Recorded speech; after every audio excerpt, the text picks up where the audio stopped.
नमस्कार, स्वागत है आपका हमारे YouTube चैनल शास्त्रीय संगीत विद संजना में।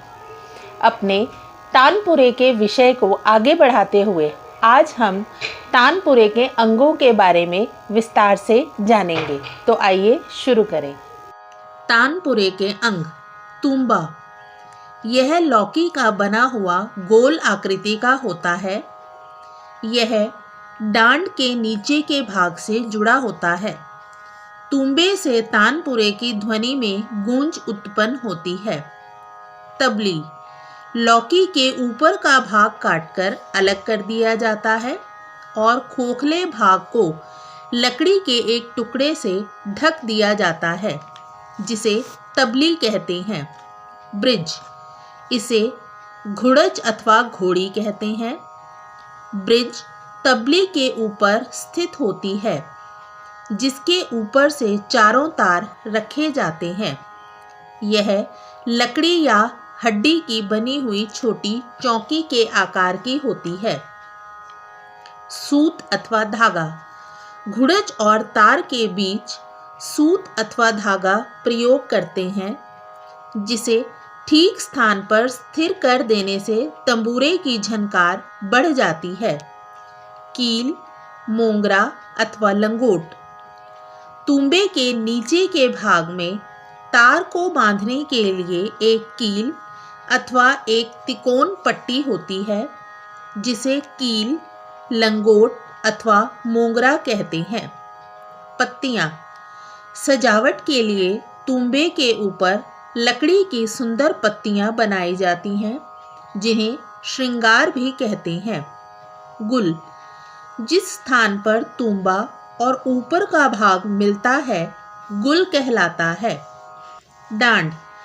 यह तानपुरे के ऊपर का भाग है, जो लंबी और पोली लकड़ी का बना होता है। इसके नीचे का भाग तुम्बे से जोड़ दिया जाता है। ऊपर के भाग में 4 खूंटियां होती हैं। डांड के ऊपर चारों तार तने रहते हैं। अट्टी या अटक। तानपुरे के चारों तार नीचे के कील से घुड़च पर होते हुए ऊपर को जाते हैं। ऊपर की ओर सर्वप्रथम हाथी दांत की एक पट्टी मिलती है, जिस पर चारों तार अलग अलग रखे जाते हैं, जिसे अट्टी या अटक कहते हैं। तार गहन अथवा तारदान। अट्टी से होता हुआ तार पुनः ऊपर को जाता है। आगे एक दूसरी पट्टी मिलती है, जिसके छिद्रों के बीच से तार गुजरता है। इस पट्टी को तार गहन कहते हैं। खूंटियां।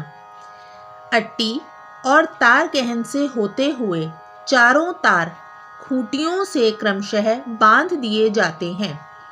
ये खूंटियां तानपुरे के ऊपरी भाग में होती हैं।